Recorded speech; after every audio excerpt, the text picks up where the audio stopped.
Meus amigos e minhas amigas, bem-vindos a todos e a todas ao canal do Instituto de Economia da UFRJ. Eu sou Ronaldo Bicalho e esse é o Conversas sobre o Mundo Contemporâneo, uma mesa redonda que discute as grandes questões relacionadas àquilo que acontece no mundo hoje. O tema desse Conversas, de número 66, é a Turquia. No último domingo de maio, no segundo turno das eleições para a presidência da Turquia, Recep Erdogan foi reeleito por seu terceiro mandato. Teve 52% dos votos contra o do seu opositor, o Kemal Kılıçdaroğlu, que teve 48%. Nesse segundo turno, que foi o primeiro segundo turno que você teve de eleição para presidente, já que nos anteriores o Erdogan liquidou no primeiro, e mesmo nesse o Erdogan teve 49,5% no primeiro turno. Esse foi um ano difícil, você teve um terremoto em fevereiro, esse terremoto matou mais de 50 mil pessoas, deslocou 6 milhões de turcos, e a resposta do governo a essa catástrofe foi duramente criticada. Além dessa catástrofe, a Turquia enfrenta uma crise econômica grave, com inflação, crise cambial, mas mesmo assim, Erdogan venceu. Perdeu nas grandes cidades e ganhou nas pequenas e médias e na região mais pobre do país. Erdogan comanda a Turquia há mais de 20 anos. Chegou ao poder como primeiro-ministro em 2003, governou a Turquia como primeiro-ministro até 2014, quando foi eleito presidente, depois reeleito em 2018 e agora mais uma vez em 2023. A Turquia é um país-chave no jogo geopolítico.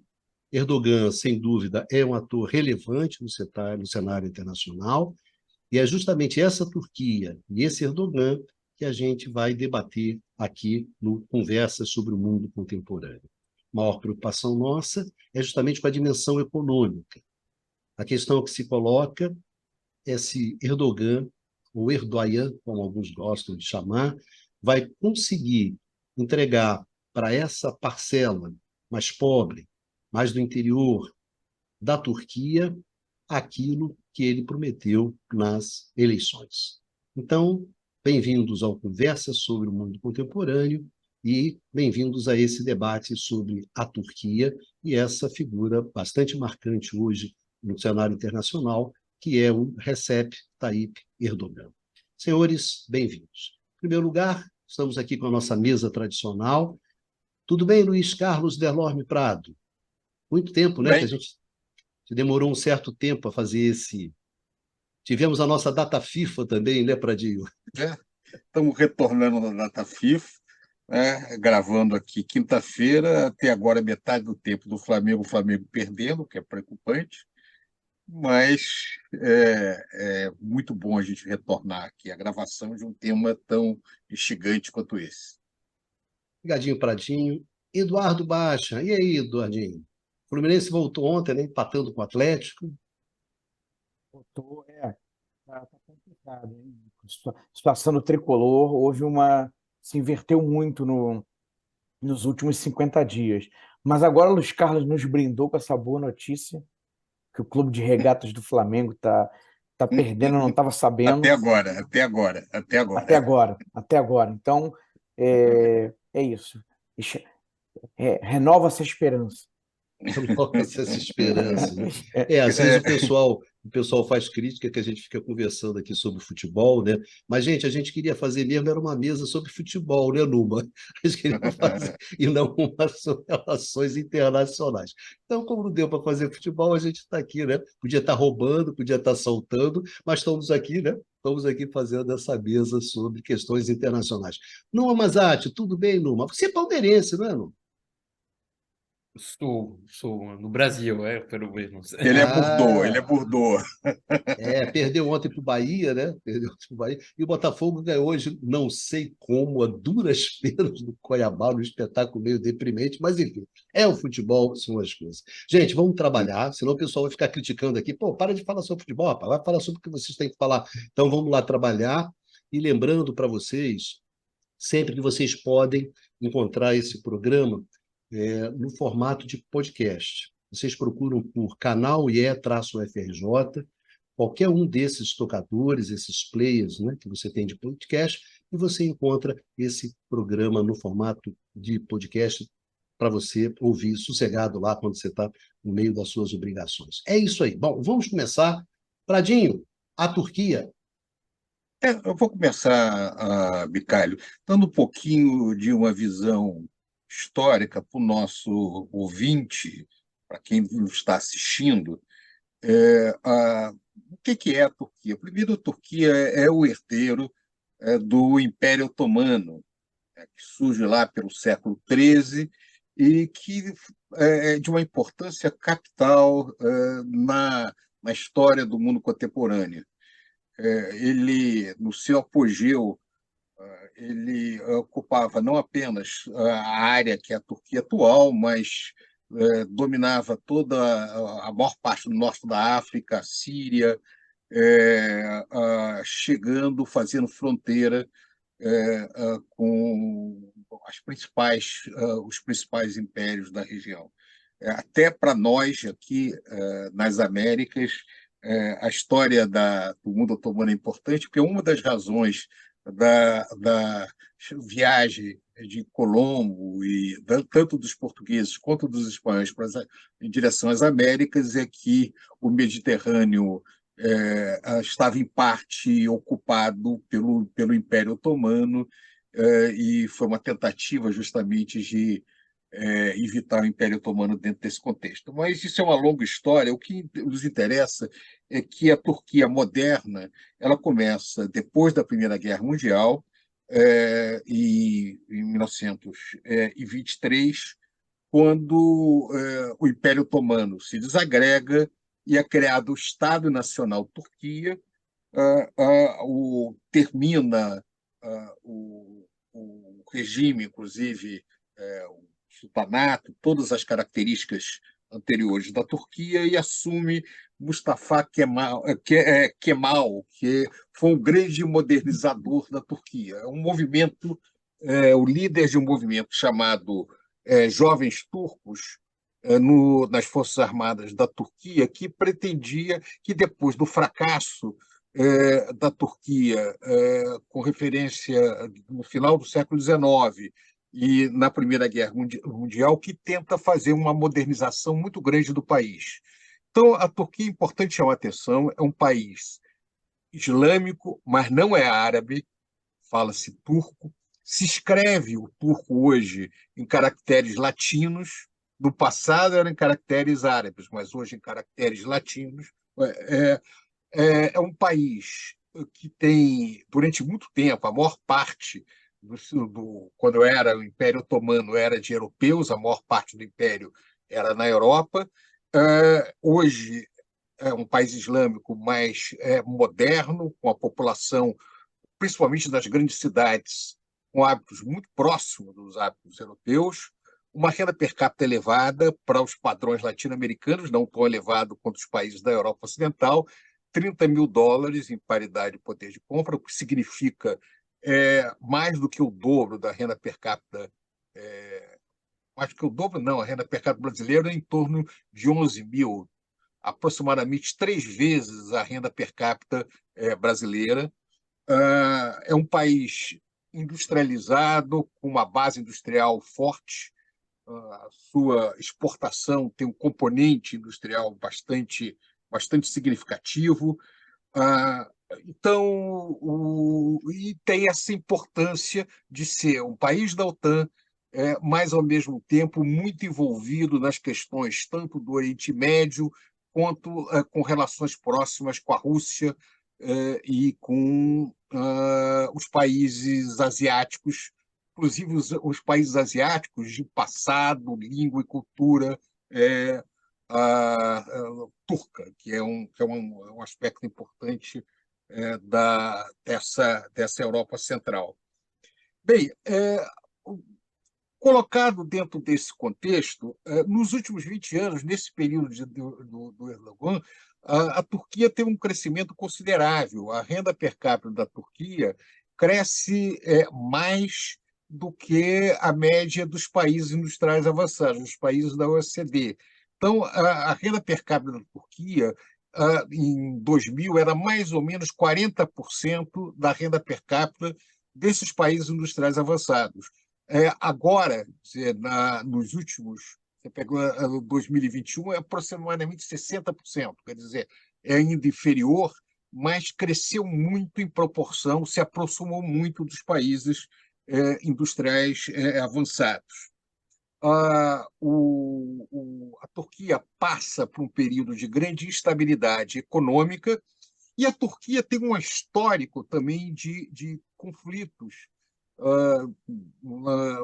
ainda a herança do fim do Império Otomano, tem problemas na região com a Grécia, que também pertence ao OTAN, tem problemas também com referência a seus outros vizinhos, em especial a Armênia, tem um grande problema com uma minoria, que é uma minoria curda, que é um fator também de estabilidade dentro da Turquia, que é duramente reprimida pelo governo e recentemente passou por uma tentativa de golpe de Estado com consequências bastante dramáticas. É interessante chamar a atenção para o papel desse golpe de Estado, que, primeiro, o Erdogan ele não está ligado,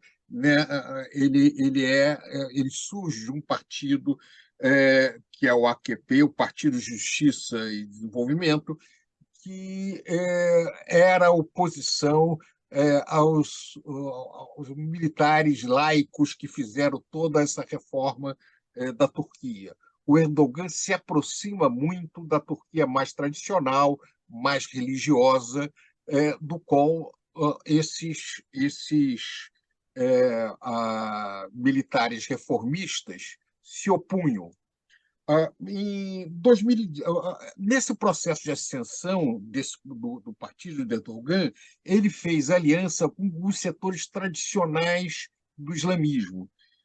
No entanto, em 2016, houve um rompimento do Erdogan e do partido dele dos setores mais conservadores islâmicos, em especial um movimento que é chamado de Gülen, o Hizmet, que é um movimento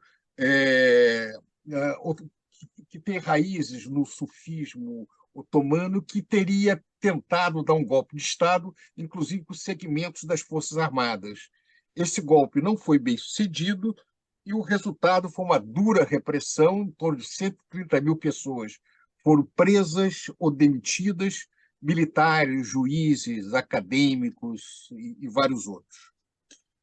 A vitória do Erdogan é a vitória também de uma liderança, que é uma liderança independente, que se coloca contra o sistema de poder atual. O Erdogan fala em várias ocasiões que o mundo é maior que 5. Essa referência é a questão dos 5 países do Conselho de Segurança das Nações Unidas. Ele é um dos, tal como o Brasil, que pleiteiam a posição no Conselho de Segurança das Nações Unidas e que critica isso.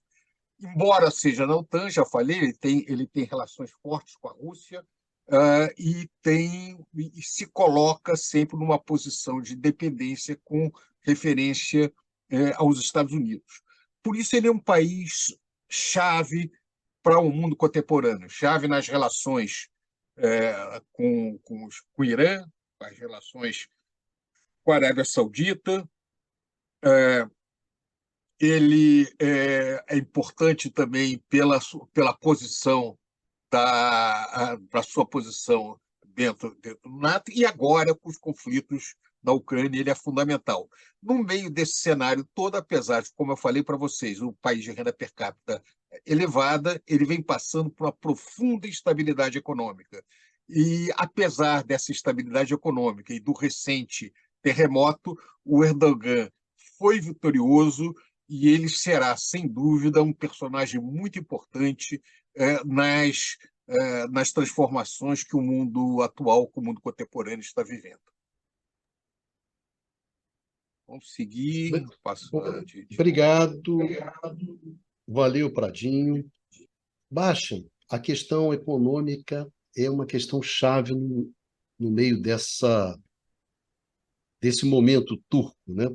Você tem uma dimensão geopolítica, etc., onde as pessoas até comentam, você encontra até bons programas, pessoal discutindo isso, mas a questão econômica ela é muito pesada na Turquia. Isso eu me lembro desde quando a gente fez o programa sobre a pandemia lá na época da 2020. pandemia, ainda acho que em 2020, sobre a Turquia. Foi logo no Então, primeiro ano. Bastian, eu vou pedir para você aprofundar essa questão econômica, né?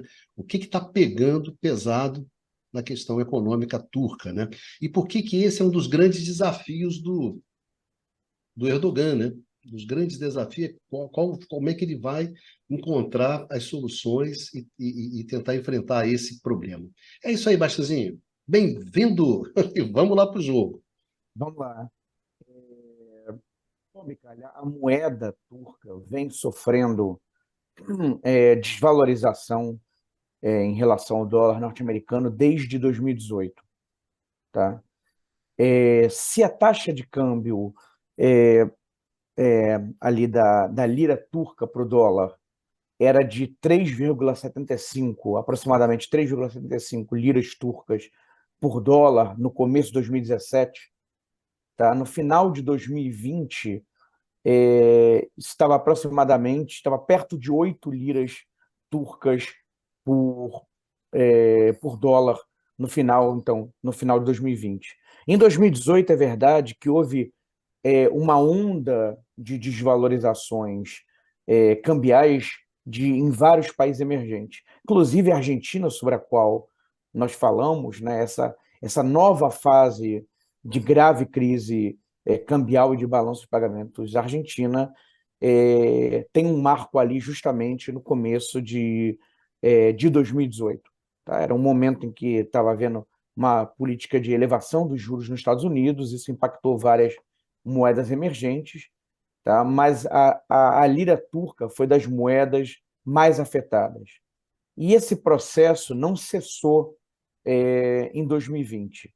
Quer dizer, de lá para cá, houve novas rodadas de desvalorização cambial.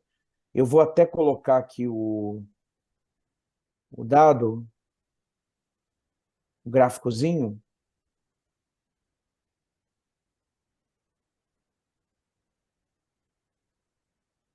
Está dando para ver, Micalho? Tranquilo. Aqui está começando, então, aqui o ponto de partida é o começo do ano de 2021, que a taxa de câmbio estava ali na casa dos 7,5, tá? Lembrando que, dos 7,5 liras turcas por dólar, lembrando novamente que em 2017 essa taxa era de 3,5 liras turcas por dólar, e dá para observar aqui o salto, né, que houve nesse ínterim, né, nesses últimos 3 anos, tá? Com a taxa de câmbio chegando agora, nesse ano de 2023, a quase 20 liras turcas por dólar norte-americano.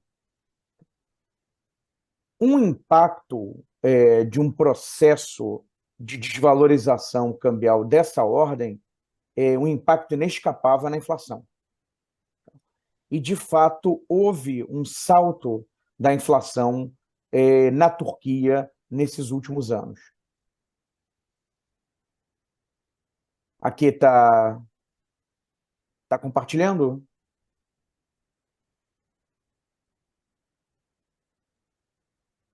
Ricardo? Sim? Ok, tranquilo, Tá. Bastian, segue. A inflação, observem que ela estava na casa de 12,3% em 2020, salta para quase 20% em 2021 e chegou aqui no final de 2022 a mais de 70%. Agora está rodando nesse momento em aproximadamente 40%. Tá? Então, houve uma disparada do câmbio que foi acompanhada por um salto também nas taxas de inflação. O que é esperado, porque, enfim, com a desvalorização da moeda da lira turca, todos os produtos importados, sejam eles bens finais, né, os bens finais importados chegam mais caros ao mercado doméstico turco e os insumos importados também chegam mais caros, né, aumentando os custos de produção e tendencialmente aumentando também os preços dos bens finais produzidos na Turquia, mas que necessitam de insumos importados. Tá? E diante desse cenário, quer dizer, num cenário de disparada da taxa de câmbio e das taxas de inflação, quer dizer, falando particularmente do câmbio, né, maneiras de tentar controlar a taxa de câmbio para, com isso, também minimizar os impactos sobre a inflação, bom, tem algumas formas. Uma é no mercado de câmbio, mesmo com venda de dólares por parte do Banco Central, no mercado chamado mercado à vista. Você pode fazer operações com chamados swaps cambiais, tá? É uma maneira também de afetar, tentar afetar pelo menos a trajetória da taxa de câmbio, no caso aqui, em particular, para tentar impedir a desvalorização. Agora, um outro instrumento muito importante para tentar conter desvalorização cambial é a taxa de juros. Tá? Movimentos altistas na taxa de juros doméstica aumentam a rentabilidade das aplicações, que no caso financeiras, no mercado doméstico, em ativos domésticos, e com isso, quer dizer, tendem a aumentar a entrada de capitais, entrada de dólares na economia, e num contexto de taxa de câmbio flutuante, essa entrada de dólares ajudaria a pressionar no sentido inverso a taxa de câmbio, quer dizer, uma taxa de câmbio que está se desvalorizando, uma elevação na taxa de juros tende a, pelo menos, ou minimizar essa desvalorização ou revertê-la. Acontece que o Erdogan, e aqui não é uma analogia, a gente pode até falar sobre isso mais adiante, aqui com o caso do Lula, mas o Erdogan ele tem uma verdadeira obsessão por juros baixos, tá? Por taxa de juros, por ter uma taxa de juros baixa, porque ele entende como é muito importante para fomentar a atividade econômica e o crescimento econômico e, portanto, a geração de empregos. Só que, num contexto de uma taxa de câmbio que está sendo fortemente pressionada e taxas de inflação que já atingiram patamares muito elevados, tá? O que não é o caso aqui do Brasil, tá? O caminho usual, além daquelas outras medidas de intervenção no mercado de câmbio, é uma política de juros mais altos. Tá? E aí, quer dizer, na Turquia, no momento em que, então, tem essa nova rodada de desvalorização de 2021 em diante, com forte pressão inflacionária, essa aqui foi a trajetória, vou compartilhar com vocês, da taxa de juros básica na Turquia. Tá? Houve uma política de 2021 em diante, tá, de redução das taxas de juros na Turquia. Tá? Quer dizer, a política foi feita na direção oposta daquela que, em princípio, deveria ser feita num contexto como esse, insistindo mais uma vez, de grande desvalorização cambial e de salto nas taxas inflacionárias. Tá? Então, a taxa de juros na Turquia permaneceu, houve um processo de baixa, ela permaneceu, ela ficou desde 2021, que ela não era elevada, tá? E estava num patamar de 8,5%, num contexto de uma inflação beirando os 40%. Tá? Esse era o cenário, digamos, de ontem, né? Porque agora, depois da vitória eleitoral, dessa recente vitória eleitoral, houve uma mudança, pelo menos agora de curto prazo, na estratégia do Erdogan. Ele colocou um ministro da Fazenda, digamos que seria simpático ao mercado, pró-negócios, já tinha sido vice-ministro da Fazenda da Turquia, e no Banco Central colocou uma pessoa, se não me engano, acho que ela é economista mesmo, que trabalhou no Goldman Sachs e com um perfil bastante ortodoxo. E hoje, essa é uma notícia de hoje, né, de quinta-feira, dia 22 de junho, as taxas de juros na Turquia foram elevadas de 8,5% para 15%. Tá? O primeiro, então, como vocês podem ver no gráfico, o gráfico não tem essa elevação, né, porque isso foi uma informação de hoje, de 12 horas atrás, para o momento que a gente está gravando. É a primeira elevação desde 2021. Agora, de todo modo, o mercado lá na Turquia não ficou tão satisfeito, porque, diante das taxas inflacionárias do momento, tá, na Turquia, eles esperavam uma elevação para mais perto de 20%, ou, quiçá, para um patamar maior do que 20%. Mas, em resumo, os primeiros movimentos do novo governo Erdogan na área econômica são de uma guinada do ponto de vista da política econômica, e que já se materializou exatamente no dia de hoje, com essa grande elevação nas taxas de juros básicas por parte do Banco Central turco. Mas, Prado, você queria comentar alguma coisa? Não, o único comentário que eu ia fazer dentro dessa conjuntura é que a situação da Turquia é uma situação curiosa, embora ela esteja dentro da OTAN. A sua relação com a Rússia é muito importante sob o ponto de vista econômico. Todo o sistema de energia da Turquia depende da importação de gás também, e ela importa muito petróleo da Rússia. Então, a Turquia, embora ela tinha uma relação, uma preocupação com a expansão da influência russa, ela, curiosamente, agora, ela tem se aproximado, apesar da questão dos conflitos. De início, ela ajuda a Ucrânia, inclusive com a transferência de alguma tecnologia com drones para que participe do conflito, mas a sua relação agora vem crescendo com a Rússia. Uma coisa curiosa é que a população da Turquia está cada vez mais anti-Ocidente, quer dizer, se aproximando mais, do ponto de vista cultural, da Ásia. Então, a meu ver, eu acho que o Numa pode discutir melhor essa situação, é que o cenário atual da Turquia, o que explica, de certa maneira, também a eleição do Erdogan, é um sentimento crescente de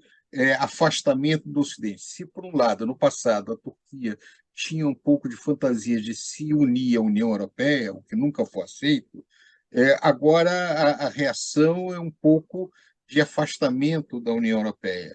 Então, essa crise também contribui para essas diferenças dentro da sociedade, porque as populações urbanas da Turquia são muito pró-Ocidente, pró-União Europeia, e se distanciam dessa Turquia profunda, mais rural, que reafirma a sua vocação de uma potência também asiática. Permita-me só uma observação, Luiz Carlos. Tanto a Turquia quanto a Rússia, né, as suas elites urbanas, tinham essa ambição, né, de serem aceitas pelo Ocidente. Tá? Bom, ficou cada vez mais complicado isso agora, né? Numa, entra aí no jogo, Numa. Bom, não tem nenhuma pergunta, Vicário, em geral. Não, Numa, eu ia perguntar essa questão agora que o Basta terminou, que é um pouco uma mudança, no caso do Erdogan, de um ensaio de rabo para uma mudança da política econômica, né? Inclusive em função das pessoas que foram colocadas, provavelmente no Banco Central Turco, em função de uma retomada, né? Que eu acho bastante, assim, pelo que você mostrou no gráfico ali, é um nível de taxa de juro parecido lá com 2018, né? Quer dizer, bem lá para trás, onde você teve esse um. Então, a questão é a seguinte: o que está acontecendo agora, Numa? Erdogan está mudando? Eu acho que assim, antes, na verdade, de entrar nessa questão específica, eu acho que é interessante também traçar um pouco vamos dizer, uma trajetória, né, do Erdogan, né, desde que ele chegou ao poder, porque ele chegou ao poder em 2003, como já foi apontado, há 20 anos. Tá? Então, temos 2 décadas de retrospectiva.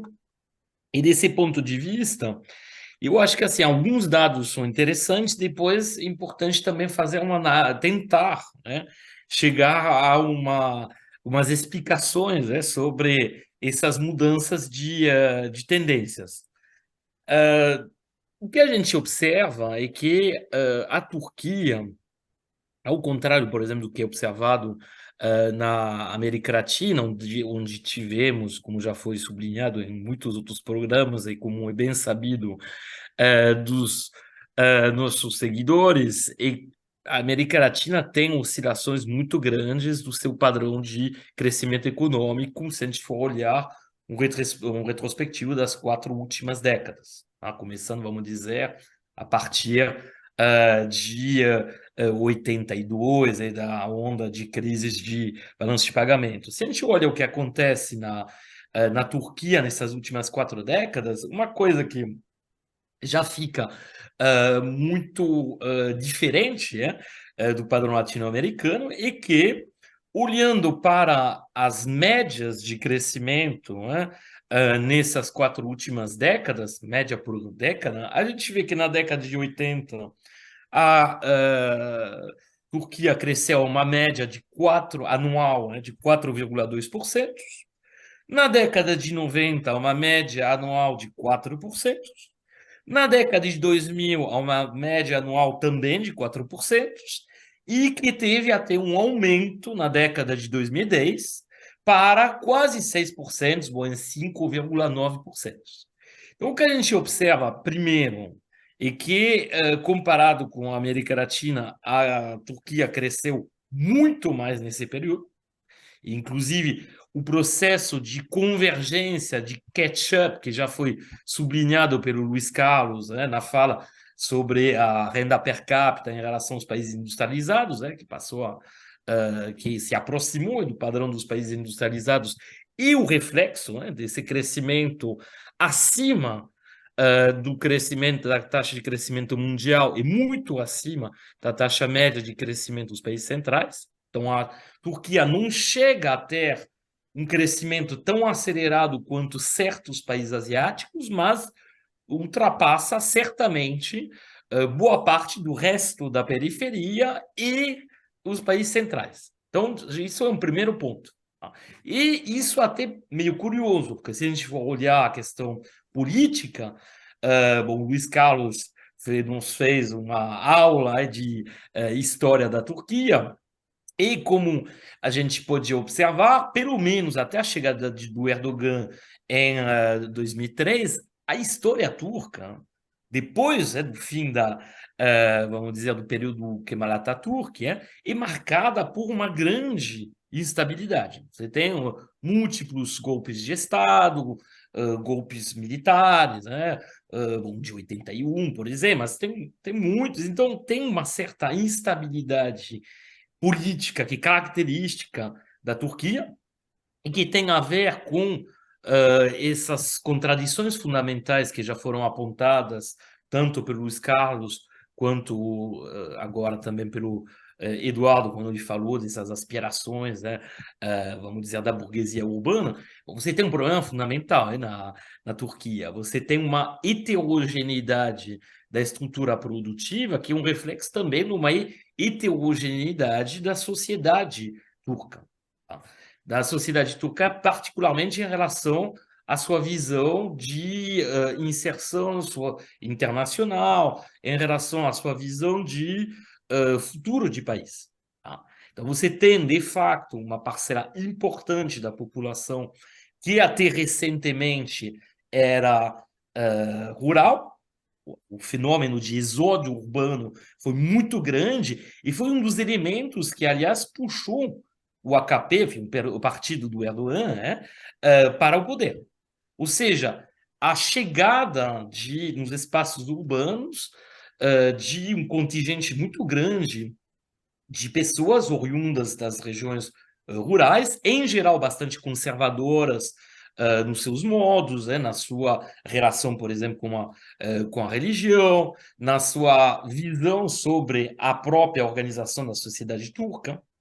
Então, como foi já sublinhado, a visão secularista, no sentido de laica, defendida pelo Kemal Atatürk, que com um processo de ocidentalização, tudo isso realmente entrar em confronto com essa visão, uma visão de uma parcela não negligenciável da população, e que constitui uma com a reserva, vamos dizer, de votos do Erdogan. Tá? Então, quando a gente olha isso, não tem todas essas contradições, tem todos esses conflitos, porém, como a gente vê, apesar disso, você tem uma trajetória de crescimento econômico. Esse avanço do peso da economia turca na economia mundial é refletido também na sua participação no comércio mundial. Tá? Quando você olha a parcela que representam as exportações turcas nas exportações mundiais, esse número passou de 0,14% em 80 para 0,43% em 2000, ou seja, pouco antes da chegada do Erdogan ao poder, até, em 2021, chegar a mais de 1% das exportações mundiais. Então, a gente vê que a participação da Turquia no comércio internacional só foi crescendo. Outro elemento que mostra essas contradições da Turquia e as contradições que a gente pode encontrar entre, vamos dizer, modelo político, modelo econômico e essas tendências a priori na direção de uma inserção assim mais tradicionalista, do ponto de vista cultural, do ponto de vista religioso, e a questão também da pauta exportadora turca. Tá? A Turquia tem uma pauta exportadora constituída por mais de 93%, se a gente for olhar os dados do ano passado, de 2022, por bens manufaturados. Então, não é um país primário exportador, como a gente encontra muito na América Latina. Nisso, ela se aproximaria do México. Tá? Então, e nessa questão, tem a relação, obviamente, da economia turca com o resto da economia mundial, que são os parceiros comerciais, por exemplo, a União Europeia. Tá? Se a gente pega a relação com a Europa, a gente vê que a Turquia, como foi o caso, a gente apontou já isso em programas passados, se aproveitou de relocalizações de atividades produtivas manufatureiras por parte dos países europeus, tá? Aproveitando-se também da sua proximidade com o mercado europeu, sua proximidade física, tá? Na fronteira, se a gente for olhar uma parte de Istambul, tá? Geograficamente no continente europeu, então isso facilita enormemente, obviamente, as os intercâmbios comerciais, né, os fluxos comerciais. E a Turquia, se a gente for olhar o perfil dessas exportações, tem uma tendência, obviamente, assim, mais demorada do que gostaria seus líderes, em particular o Erdogan, né, se a gente for olhar os últimos 20 anos, mas tem uma tendência a uma sofisticação cada vez maior na sua pauta exportadora. A gente vê que, tecnologicamente, a Turquia, em determinados setores, tem avançado, tem se colocado, inclusive, bom, esse avanço tecnológico ficou claro com a utilização, por exemplo, de drones turcos no conflito entre Ucrânia e Rússia, mas não só, né? A gente tem outros produtos bélicos turcos que também estão começando a pegar uma certa importância. A gente tem exportações turcas que são constituídas cada vez mais por bens de capital, por bens de consumo duráveis, tipo automóveis, por exemplo, caminhões, etc. Muitas É, máquinas e equipamentos também. também, exatamente, a indústria de bens de capital tem uma... Então, a gente tem uma mudança estrutural que vem acontecendo na economia turca e que faz com que não seja tão fácil analisar e qualificar essas evoluções estruturais, né, das últimas décadas. O que dá para dizer é que, certamente, a Turquia representa um caso relativamente bem sucedido de diversificação produtiva, tá? De diversificação das suas atividades econômicas, porque a Turquia, além do peso das atividades industriais, é um grande país de turismo, tem acolhido, inclusive, bom, olhando os dados que acabaram de sair a semana passada do Ministério Turco do Turismo, a gente vê que a Turquia reencontrou seu nível de recepção de turista que tinha antes da pandemia. Ou seja, mesmo com uma certa instabilidade interna, mesmo com atentados que podem acontecer, mesmo com regiões submetidas a grandes tensões, por conta do recente terremoto, mas também por conta do enorme fluxo de imigrantes oriundos da Síria, né, que vieram por conta da guerra civil na Síria. Mesmo assim, a Turquia conservou sua atratividade em termos turísticos. E se a gente for olhar então, esse modelo turco, a gente pode dizer que tem um certo desenvolvimentismo presente na Turquia. Certamente muito mais, e de forma muito mais, vamos dizer, estrutural do que o que a gente observa na América Latina. Tá? Outro elemento que tem que ser sublinhado é, de facto, que explica, em parte, a aceleração do crescimento econômico na década de 2010, que vai na contramão de tudo que aconteceu na periferia, e mesmo no caso dos países asiáticos, olhando a China, mas não só, você teve uma desaceleração do crescimento econômico na década de 2010. A Turquia foi um dos pouquíssimos casos onde, pelo contrário, teve uma aceleração. Lembrando que passou a quase de 4% na década de 2000. Isso, bom, era mais um país da periferia que tinha se aproveitado, né, da década de 2000, mesmo se não enquanto primário exportador, o contrário do que aconteceu na América Latina, mas na década de 2010, esse crescimento passou para quase 6% na média. Tá? Aí, quando a gente olha o caso de um país, sempre é interessante olhar vamos dizer, essas diferenças em relação aos padrões observados no resto do mundo, pelo menos em outras regiões. Uma das explicações que a gente pode encontrar para essa performance, e é uma hipótese, mas que, a meu ver, também tenderia a ajudar a explicar a ruptura estranha na política macroeconômica, que foi muito bem documentada pelo Eduardo, e a questão da construção civil. A construção civil no modelo turco tem ocupado um peso enorme. Tem que pensar que chega aí, bom, tem variações enormes, né, de anos, mas tem anos onde a construção civil representa mais de 20%, quase 25% do PIB. Tá? Então tem tido um peso enorme nesse modelo turco. O Erdogan ficou conhecido como um grande construtor, tanto de infraestrutura, quanto, e isso é muito importante também, de alojamento para a população. Tá?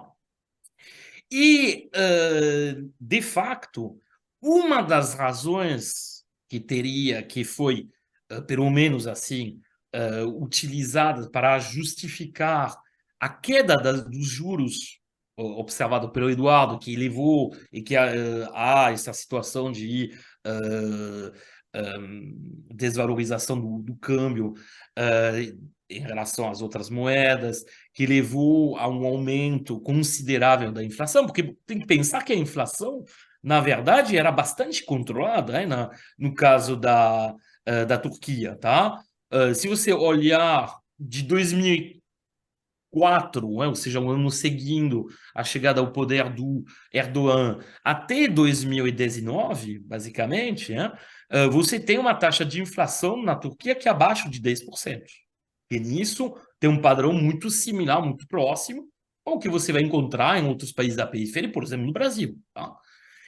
A Turquia também, se você for olhar em termos de política de administração de balanço de pagamento, seguiu as tendências dos outros países. Foi acumulando reservas, tá? Chegando, inclusive, a um pico nas suas reservas que foi atingido em 2014, onde chegou a quase 120 bi, 115 bi. Sendo que, por exemplo, desceu por conta da tentativa de justamente frear a desvalorização do câmbio, caíram essas reservas para 40 bilhões, né, de dólares em 2021. Ou seja, foram divididas por 3 entre 2014 e 2021.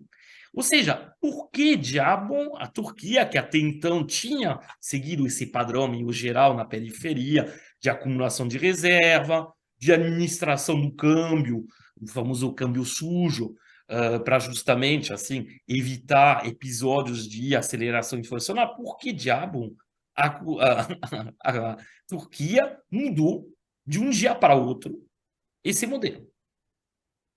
Porque, por exemplo, o recente nomeado, como foi apontado pelo Eduardo, ministro da Fazenda, o Mehmet Şimşek, que, lembramos, já tinha sido o ministro da Fazenda entre 2007 e 2009, que tinha sido o primeiro-ministro de 2015 a 2018, obviamente que isso na nova organização institucional da Turquia, onde o primeiro-ministro não tinha nada do papel que tinha até justamente que o Erdogan transforme o país num regime presidencialista, mas era alguém de influente, porque ele, em 2018, foi caçado, foi deixado de lado, e porque agora está voltando. São perguntas. A meu ver, parte da resposta tem a ver com a questão do setor imobiliário. A gente sabe que a taxa de juros tem uma influência muito grande sobre a construção imobiliária, sobre o financiamento da construção imobiliária. E lembramos uma coisa, assim, um elemento bastante curioso. Se a gente for olhar a performance da economia turca, bom, depois eu deixarei a palavra para meus camaradas, em 2020, ano da pandemia, ano no qual quase todos os países, tirando a China e poucos, tiveram um crescimento, uma recessão econômica enorme, a Turquia manteve um crescimento econômico de 1,9%, tá? Ou seja, um crescimento positivo. E em 2021, já que, sendo que não tinha a priori que compensar uma recessão, como foi o caso em muitos países, o que explica porque em 2021 realmente muitas economias cresceram a um ritmo muito acelerado, a Turquia cresceu a 11,4%. E se você for olhar esse crescimento, sendo que, bom, realmente, você já tinha entrado período de alta inflação, você já, bom, e o ano passado, por exemplo, o crescimento na Turquia foi de 5,6%. Ou seja, apesar desse desequilíbrio macroeconômico, apesar dessa enorme inflação, a economia turca cresceu muito. E boa parte desse crescimento tem a ver com a construção civil. E tem a ver com o fato que você teve uma explosão, literalmente, dos projetos de construção de moradias. Tá? Não só, não só de infraestrutura, sobre a qual infraestrutura, a influência da taxa de juros é bem menor, mas sobre a construção civil, sobre a construção de apartamentos, de moradias, etc., a influência é enorme. Tá? O peso Então, da infraestrutura foi muito grande também na Turquia. O como? investimento foi o peso de Sim, sim, certamente, Luiz investimento Carlos, mas em infraestrutura e isso é gasto construção foi muito autônomo, Luiz grande. Carlos. Foi Sim, muito mas isso é grande. um gasto autônomo do Ah, sim, Estado. claro. Então, taxa Mas, de juros mas, não importa muito, tá? mas explica Para isso. muito a geração de emprego lá e o Mas, crescimento da economia, pelo sim, peso do Estado. Inclusive, uma das coisas que é curioso, a Turquia usou muito aquela política de programas público-privados, de PPP, para fazer investimentos, e deu garantias em moeda estrangeira, em dólar. É uma das coisas que tem sido argumentada pelo FMI, eu não sei se faz sentido ou não, que vem gerando problemas de natureza cambial. Ela tem um volume de compromissos em garantia de retorno por investimentos na área de infraestrutura feito em conjunto com empresas com garantia em moeda estrangeira. não sou público, na verdade, por um dado que eu vi, que é um dado recente, porque é relacionado à situação no final de maio, apenas depois da eleição do Erdogan, são 110 bilhões de dólares de de ativos e de garantias que são atreladas ao dólar, tá? Ao dólar, o euro, né? Tem muitos em Sim, euros, é na a verdade. moeda de divisas. Ou seja, é uma situação relativamente parecida com o que já se viu na Rússia. Então, tem um enorme risco com a desvalorização que está conhecendo, bom, e continua. Se você olha desde a eleição do Erdogan, em 20 dias você teve quase 18% até hoje, né? Dia 22, né? De junho, teve quase 18% de desvalorização de novo, né? Da moeda turca. Tá? Então, realmente, isso é um risco enorme. Tá? E o problema é que a Turquia tem reservas, como eu falei, que estão caindo, né? A tal ponto que, em termos líquidos, as reservas turcas, pela primeira vez desde 2003, ficaram negativas em maio. Tá? O que significa que tem um risco enorme. Então, essa virada, Permita-me entre só um aspas, dado. Um dado eu li numa matéria que a Turquia perdeu, nesse ano de 2023, 23 bilhões de dólares de reservas. sim, sim, se você vai olhar, ficaram Só nesse são ano de um terço. 2023. Hoje são um terço do que era em 2014. Então, o risco é enorme para uma parte da população e, obviamente, quem tem esse tipo vamos dizer, de proteções cambiais não são os mais pobres, são pessoas que não vão se deixar, que o governo não pode lubrificar, entre aspas, reformulando o tipo de ativos. Então, o que a gente vê é uma necessidade absoluta e não um acaso. O Erdogan esperou até a eleição, que ele precisava, vamos dizer, ainda estimular a economia o máximo possível para dar essa reviravolta, porque como já foi apontado pelo Luiz Carlos e pelo Eduardo, chegamos a um ponto extrema, onde, na verdade, não tem mais sustentabilidade desse modelo. Não tem mais como. A Libra turca não pode perder assim, mais 60% ou 70% do seu valor, porque, como você apontou, Luiz Carlos, bom, como citei com os dados, bom, você fica numa situação potencial de crise de balanço de pagamento à la Argentina. Tá? O caso já foi também evocado pelo Eduardo antes. Né? Então, a gente e aí, bom, a situação se complica enormemente nesse caso. Então, mesmo assim, como a gente viu, os números, o aumento para 15% da taxa de juros nominal é ainda considerado muito insuficiente. Tá? Se você olha vamos dizer, projeções que tinham sido feitas por uma série de bancos internacionais, eles apontavam mais na direção de 30% ou 40%, tá? De taxa de juros, levando em conta, obviamente, a situação atual. Isso só para dizer que realmente teve um período aí de 2018 até agora, de 5 anos, vamos dizer, meio de loucura, tá? Alguns falaram que de 2018 foi o ano da crise, né? Tem uma crise isso, financeira grave em 2018. isso, exatamente, exatamente. E agora, sim, mas justamente como foi uma crise, o problema é que se você a visão que foi a visão do governo, aqui até por razões eleitoralistas, e até por razão de um bloco de poder, né, em volta do Erdogan, né, porque vamos ser bem específicos, o Erdogan é cercado de amigos, de parceiros, né, que representam os interesses desse setor da construção civil, que tem um peso enorme em termos econômico e também em termos vamos dizer, de empregos, né, no país. E imaginem a situação de você, frente a uma crise, ter que, sim, conter o aumento, enfim, o crescimento desse setor. Isso criaria assim, uma verdadeira revolução. Tá? Numa, você falou bloco de poder, eu estava na expectativa se você ia falar frações de classe, né, para Não, mandar um. não é uma questão de fracasso. Da mesma forma que Não, você mas tem. achei que poderia ser uma pequena Não, homenagem ao nosso não, amigo é, que nos até acompanhou poderia, aqui, do Costa Pinto.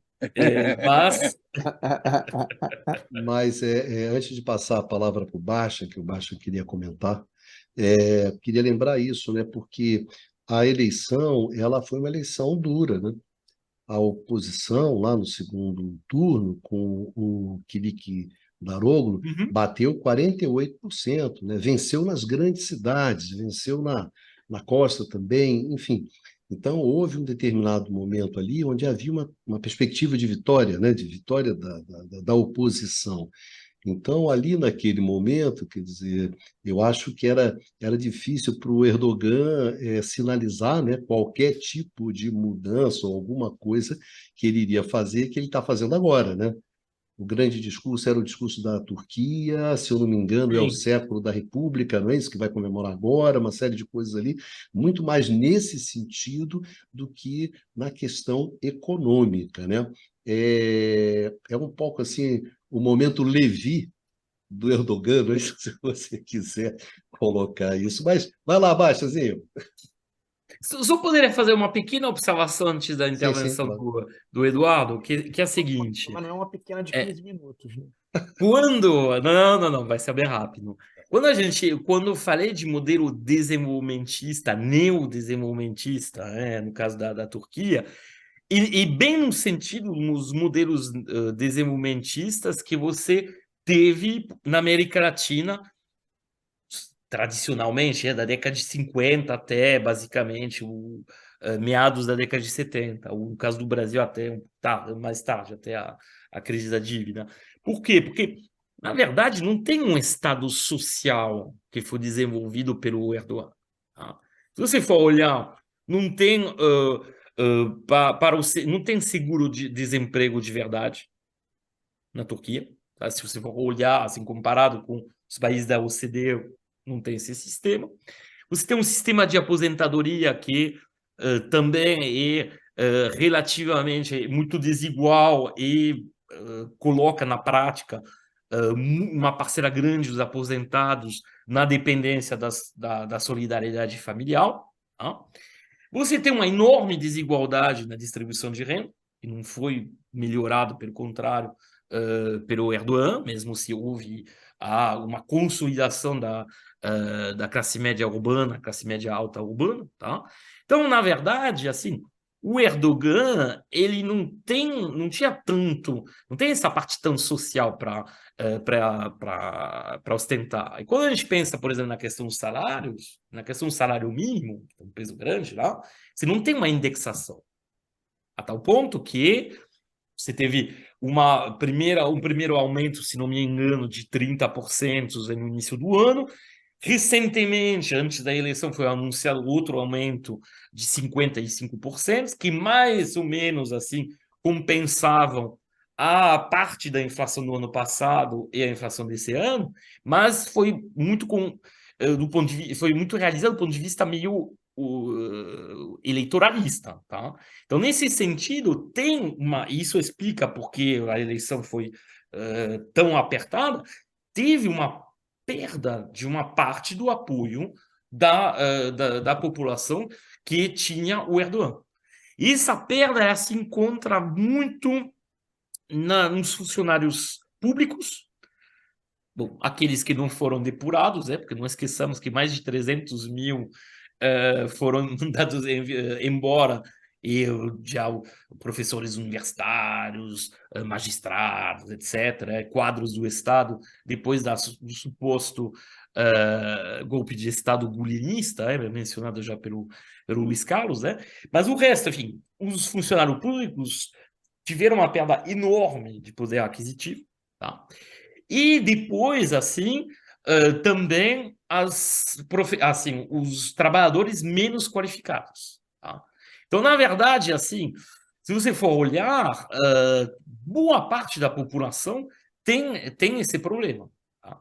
E depois, bom, deixa eu falar o Eduardo, mas depois a gente tem que voltar à questão imobiliária, porque tem um outro elemento recente, que é um outro gatilho de desigualdade que tem pesado muito nessa eleição. Baixa. Numinha tá com a cachorra hoje, cara.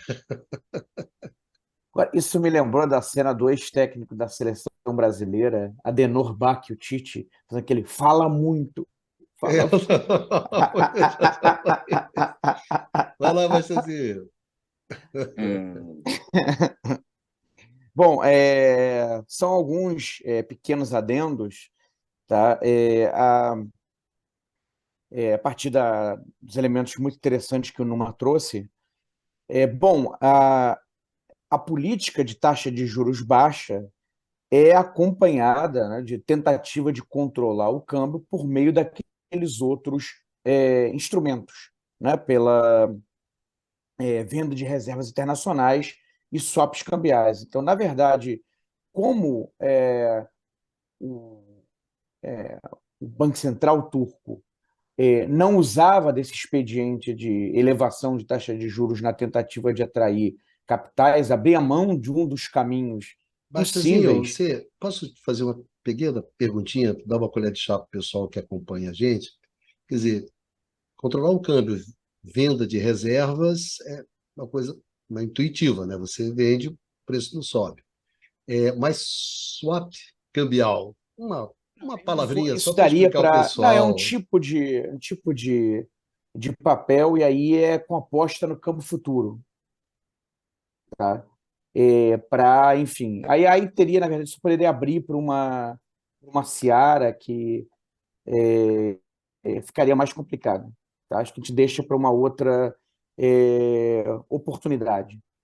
Tá? Mas é também um instrumento utilizado para apaziguar as demandas do mercado por moeda estrangeira e as preocupações em relação à trajetória futura da moeda estrangeira.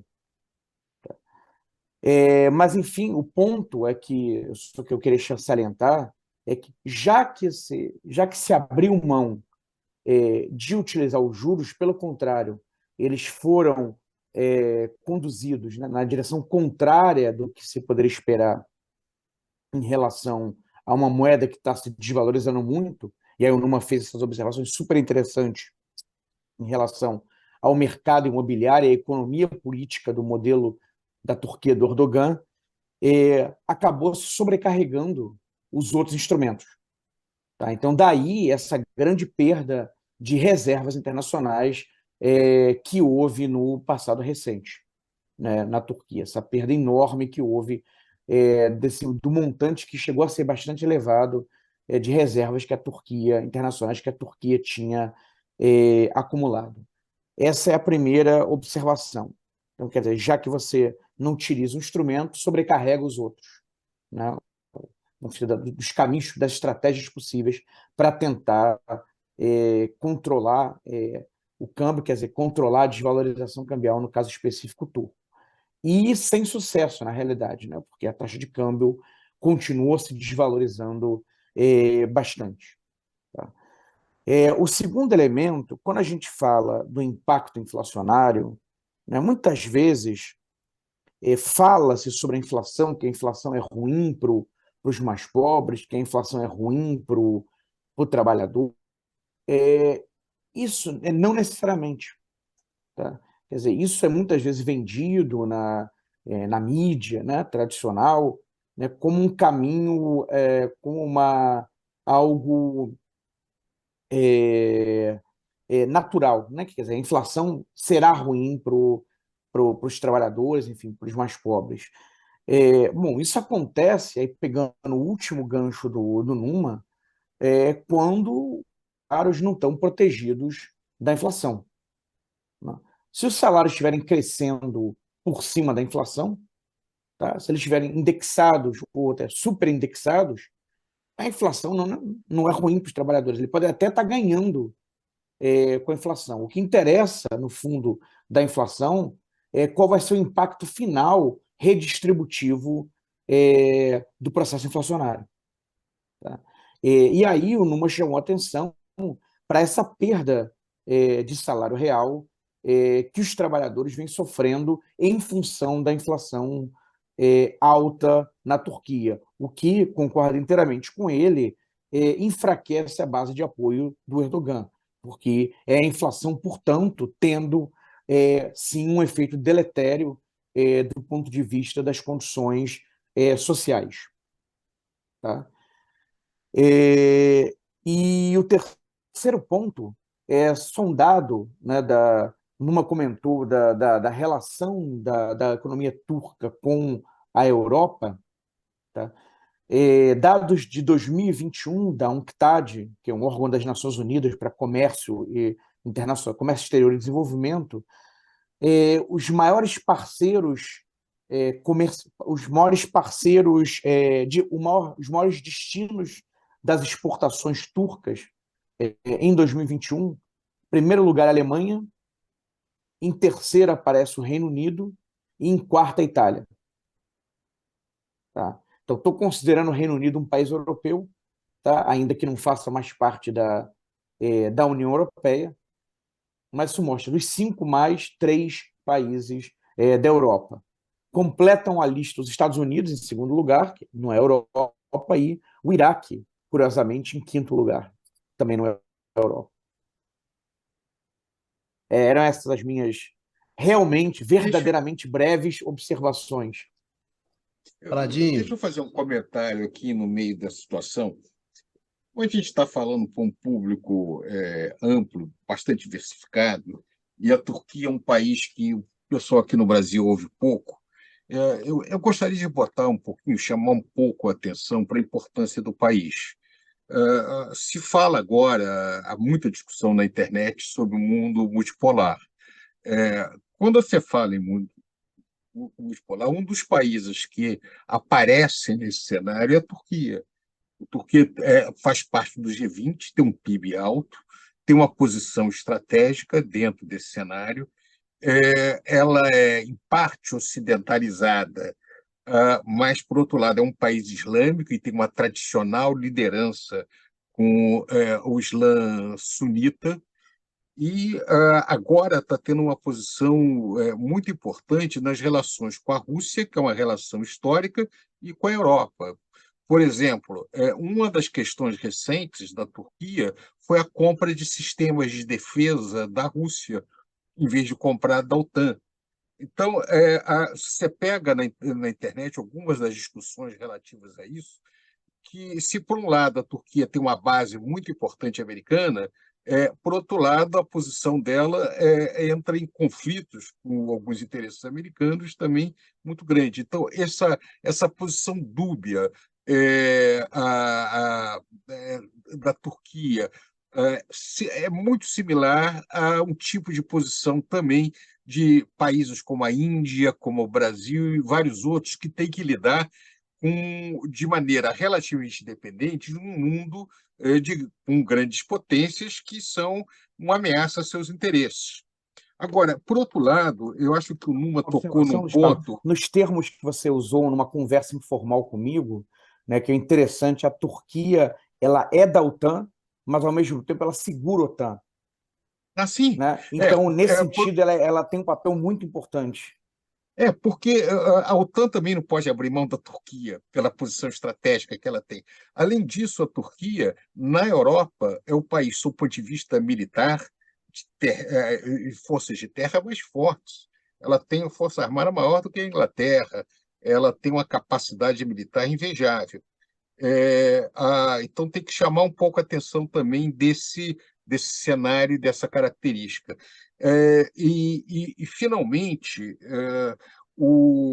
para nós aqui do Brasil, o Erdogan dá muito eco o tipo de diplomacia que atualmente o Lula faz. Quer dizer, então, ao se discutir também, quando você pega os players do chamado Sul, embora a Turquia é localizada no norte, mas ela opera como dentro desse jogo das potências emergentes, ela passa a ter um papel fundamental dentro desse cenário.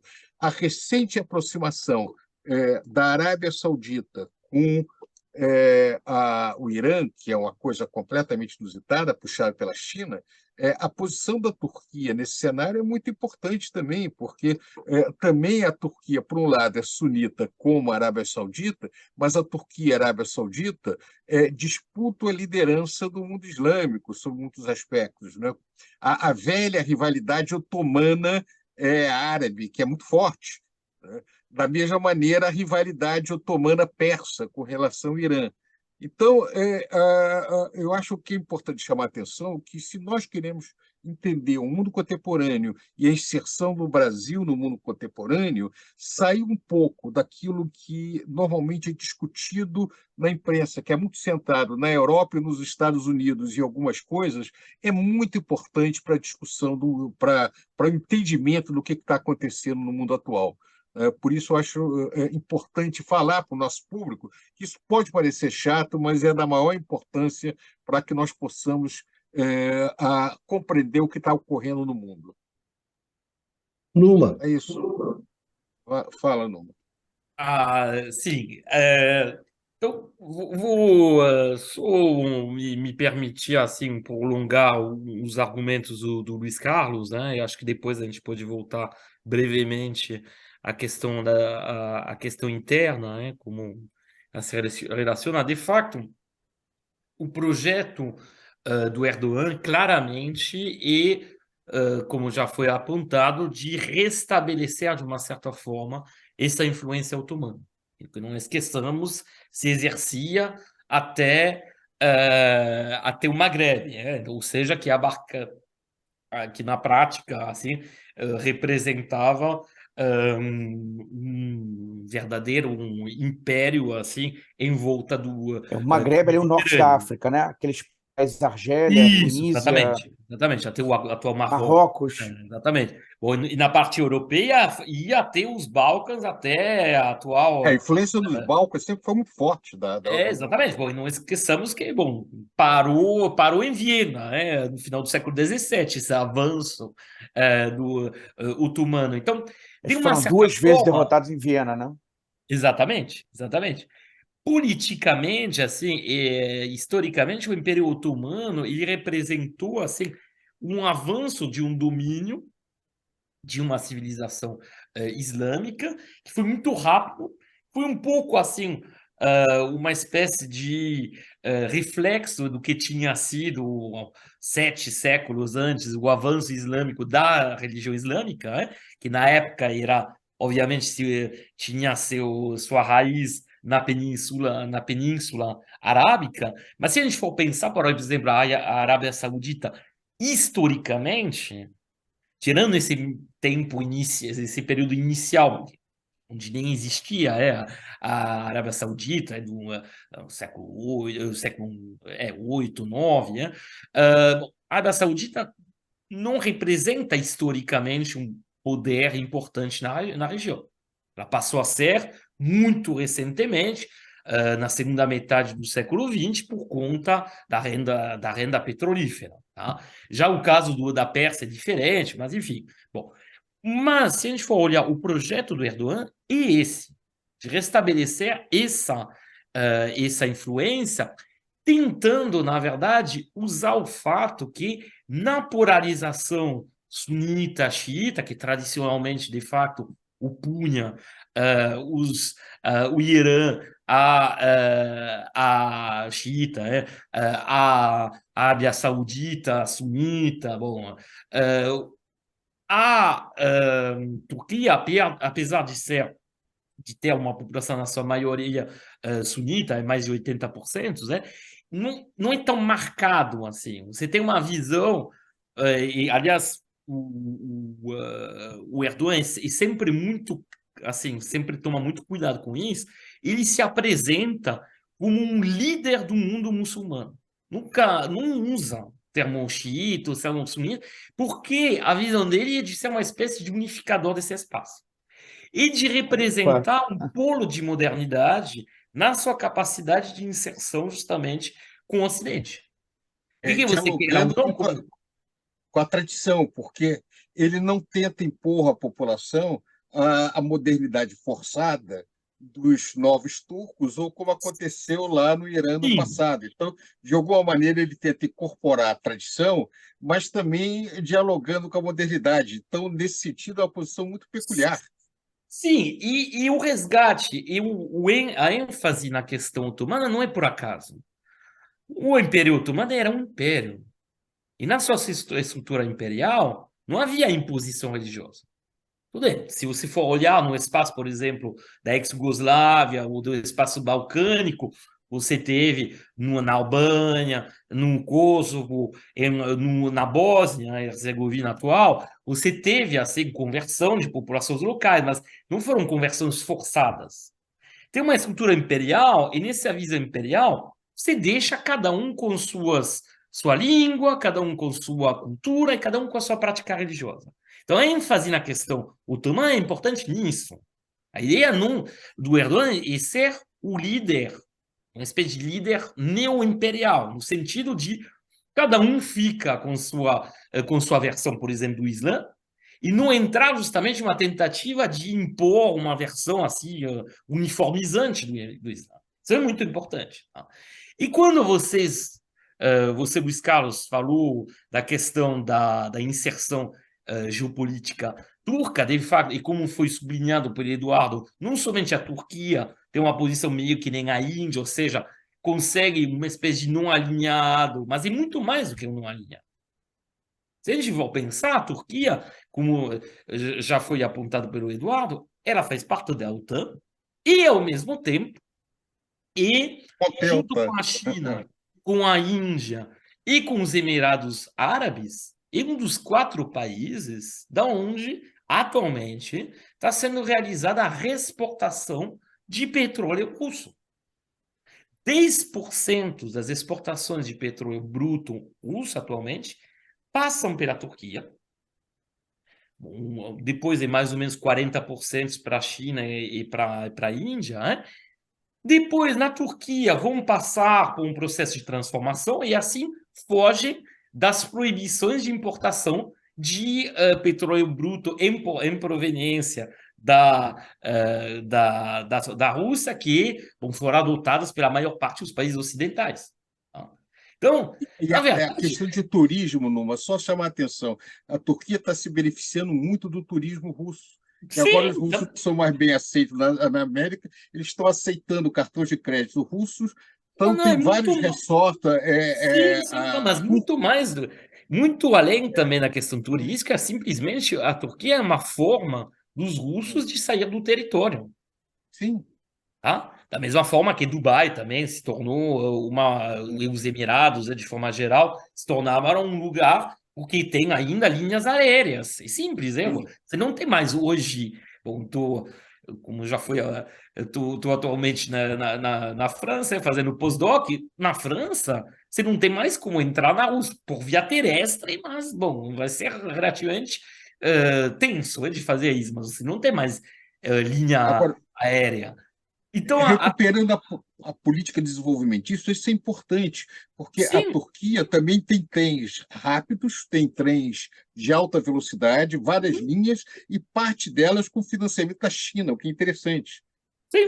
Mas se a gente for Então, olhar a ela é posição. diferente, nós, no Brasil, que não conseguimos fazer a linha Uhum. Rio-São Paulo de trem de alta velocidade, eles fizeram vários investimentos dentro desse setor. Então, é muito interessante quando você compara países que eram similares, mas a Turquia respondeu com uma política muito mais ousada, desenvolvimentista, do que o Brasil, realmente, ao Sim, longo desse período. só para encerrar desse ponto de vista geopolítico, se a gente for pensar, a posição da Turquia é absolutamente fundamental. Tá? Porque realmente ela sempre esteve nesse cruzamento entre o Oriente Médio, o espaço asiático, o espaço europeu. Tá? Então, ela está assim, numa posição estratégica natural, tem essa capacidade muito rara, que na verdade é o único país assim que tenha em relação ao conflito entre Rússia e Ucrânia, de fornecer armamentos à Ucrânia, mas ao mesmo tempo de fornecer chips, ou de se, pelo menos de servir de intermediário para conseguir chip para os russos. Ou seja, bom, de fornecer assim na prática elementos do esforço de guerra para os dois beligerantes. Isso é algo único, tá? E de servir de plataforma de exportação. Tem um outro elemento, bom, e depois a gente pode se encaminhar para o final do programa. Tem um outro elemento que é muito importante, e a questão em relação à Europa da gestão da chegada dos refugiados. Tá? Como a gente falou, a estimativa é que entre 4 e 5 milhões de refugiados estão atualmente no território turco, maior parte oriundos da Síria, muito por conta, obviamente, da guerra civil, ainda mais, bom, mais recentemente, também por conta do terremoto, que, lembramos, infelizmente não atingiu só a Turquia, mas também o norte A da guerra Síria. civil e a proximidade geográfica, né? Que talvez o pessoal não tenha Exatamente. essa E dimensão. a Turquia tem assim, um elemento vamos dizer, de um poder de barganha enorme em relação aos países europeus por conta dessa questão migratória. E usa isso, né, de uma forma até muito cínica, mas também os europeus são mais do que cínicos também nesse contexto, para justamente assim administrar sua relação com a Europa. Então, assim, peso geopolítico, peso geoeconômico explicam como o Erdogan se tornou esse líder essencial, como foi apontado também por Luiz Carlos na questão do Oriente Médio. Então, nesse sentido, assim, comparar o peso geopolítico da Turquia, por exemplo, com o peso geopolítico do Brasil é complicado. Tá? O Brasil tem um peso simbólico na geopolítica grande. A prática é bem menor, tá? Porque, por exemplo, na questão militar também. Porque, bom, como o Luiz Carlos falou, bom, tem um exército grande na Turquia. Mas mais do que um exército grande, e um exército que tem atuado em teatros de operação, tem atuado no Com conflito. experiência de guerra, experiência de conflito. Exatamente, na E Turquia, muito bem na equipado Síria. padrão OTAN, claro. Exatamente. Tem, junto com o Azerbaijão, a guerra contra Claro. um conflito contra a Armênia, etc. Então, a gente está falando de um país que é ativo geopoliticamente e até militarmente. Tá? Então, é realmente um país que tem uma posição fundamental e a não ingerência, ou relativa não ingerência do Ocidente na eleição, na recente eleição, mesmo se havia uma certa torcida pelo candidato da oposição, vem disso. Que sabia um risco que poderia ser também de querer desestabilizar o país. Tá? Bom, meus amigos, estamos aqui já com uma hora, quase 1 hora e meia de programa, né? Então, acho que a gente pode encaminhar aqui o final, né? E pedir para o Pradinho, né? Pradinho, você quer começar essa última rodada? Não, eu acho que agora é terminar realmente, porque o programa acabou sendo longo, mas e chamando atenção para quem nos ouve de que um pouco a nossa preocupação é fazer discutir sobre o mundo contemporâneo, trocando um pouco de ideias sobre ele, e contribuindo também para ampliar a visão de quem nos ouve de outras partes do mundo que são pouco tratadas na imprensa brasileira, na televisão, e várias outras coisas, né? E mesmo sendo algumas vezes um tema mais árduo, mas de qualquer maneira há casos, a China é muito discutida, a Índia às vezes, mas a Turquia, por exemplo, raramente se debate sobre esse tipo de país, apesar da sua importância. E para nós, também a lição do fato de que o crescimento acelerado que teve num país como esse, que era muito comparado em termos de renda per capita com o Brasil há 30 anos atrás. Quer dizer, o fato de nós termos crescido muito menos deu uma distância grande, né? Hoje, inclusive a distribuição de renda da Turquia é bem melhor que a brasileira. É interessante chamar a atenção com todos os problemas de distribuição de renda que eles têm, que é muito pior do que na Europa, não se compara, mas é melhor que a nossa. Então, eu entendo que esse debate que nós fizemos é uma introdução razoável para a complexidade dos problemas do mundo contemporâneo de um país com essas características que nós trouxemos aqui. É isso aí. Bastazinho. Eu começaria essas palavras finais na mesma linha do Luiz Carlos, né? A Turquia é um país super relevante, né? Seja do ponto de vista geopolítico, mas também econômico, sobre o qual se fala muito pouco aqui pelas nossas bandas, né? Então, o nosso propósito um pouco foi é, fornecer alguns elementos adicionais para um entendimento maior, né? Ou uma introdução, talvez, como o Luiz Carlos colocou, sobre as diferentes problemáticas envolvidas no caso desse país. Agora, então, a Turquia é um país a observar, um país a acompanhar, e, em particular, aqui remetendo a uma passagem de uma fala do Numa, o esgotamento desse modelo econômico, né? O possível, quiçá provável, esgotamento desse modelo econômico de juros baixos para estimular o crédito imobiliário, e um modelo que foi gerando um acúmulo de fragilidades, né, de problemas macroeconômicos. A resposta agora de curto prazo é uma guinada a ver se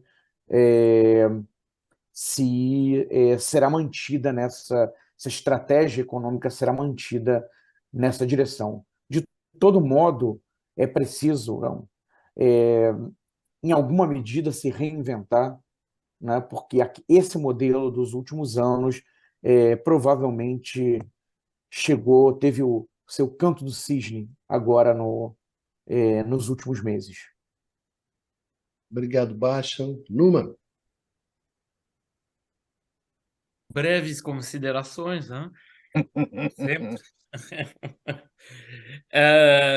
Antes de fazer uma conclusão geral, né, como fizeram meus camaradas, eu acho que Vai demorar. só queria fazer uma pequena observação que eu sei que tem a ver justamente com essa importância do modelo de, assim, esse peso, da atividade de construção civil e a conexão que isso pode ter com os distúrbios na política monetária que se manifestaram pela desvalorização da moeda, que se manifestaram através de um aumento considerável da inflação, né, na aceleração da inflação, e a verdadeira explosão dos ativos, preço dos ativos imobiliários na Turquia. Tá? Se você for olhar nos últimos 2 anos, tá? Pegando de maio de 2021 para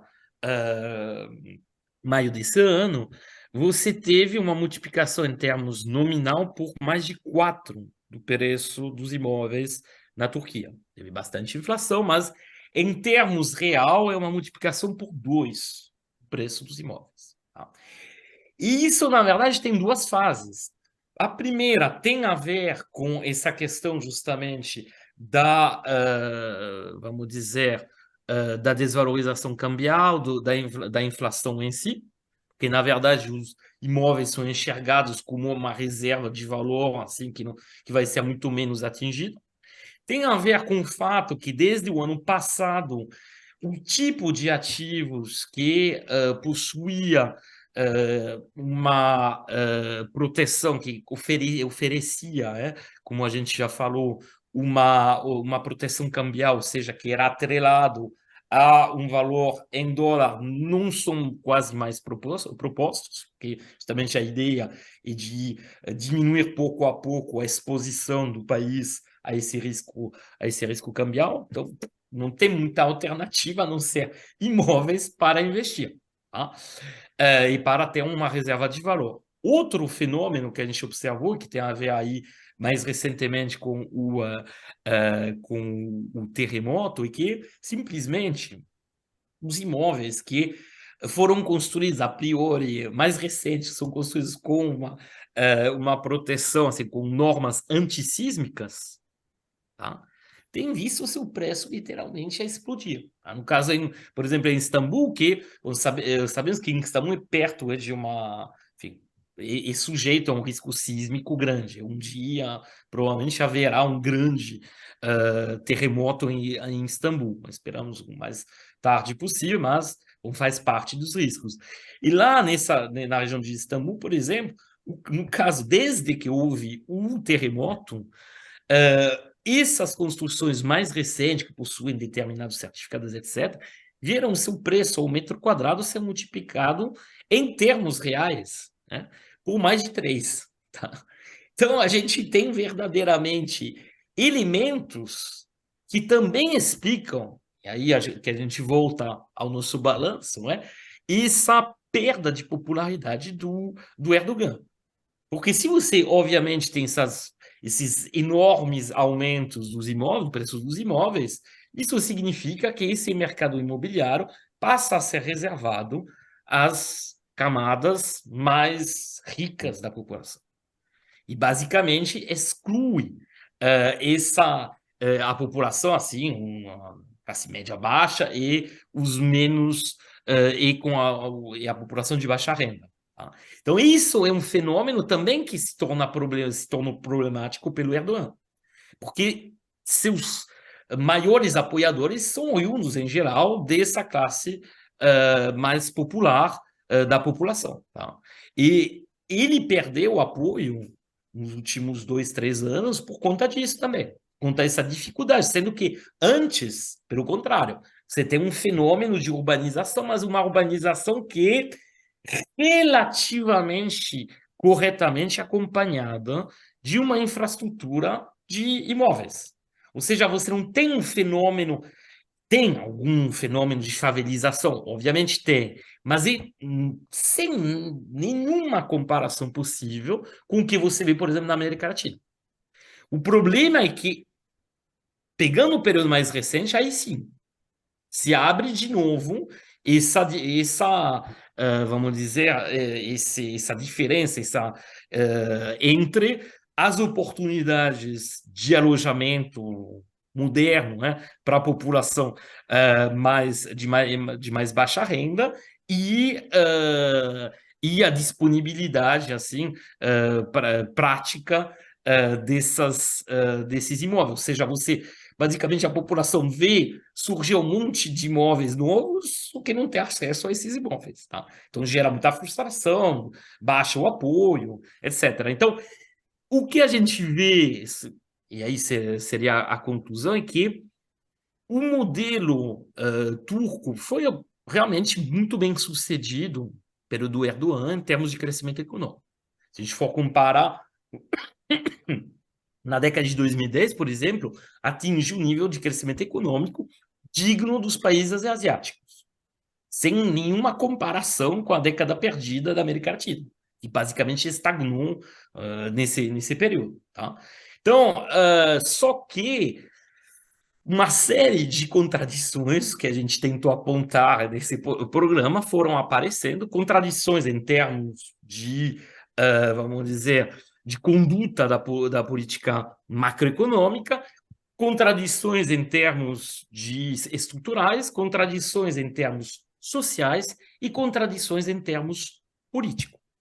E isso foi gerando uma sociedade mais fragmentada, cada vez mais fragmentada politicamente, e explica como essa eleição se disputou realmente com uma diferença muito reduzida em relação ao que se observava 10 anos atrás. Ou seja, isso explica como o apoio ao Erdogan, o modelo do Erdogan, político, econômico, social, foi diminuindo.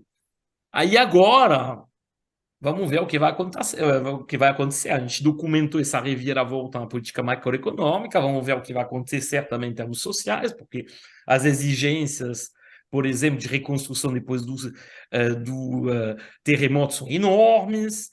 Então, ao mesmo tempo, você nomeia um ministro da Fazenda e uma presidente do Banco Central que supostamente defenderia um caminho mais ortodoxo, né? E na verdade, você tem uma necessidade enorme de gasto público, tanto em termos de infraestrutura, quanto em termos de construção de moradia, só por conta do terremoto. E nem se fala depois das necessidades que aumentam permanentemente de acolhimento nos espaços urbanos dessa população rural que continua migrando. Tá? Então, veremos como será gerenciado esse quebra-cabeça assim, turco, né? Obrigado, Numa. Bom, obrigado, Pradinho, Baixazinho, e muito obrigado aos nossos amigos e às nossas amigas que nos acompanham sempre nesses debates. Vida que segue, e nos encontramos aqui no canal do Instituto de Economia da UFRJ, num próximo Conversas sobre o Mundo Contemporâneo.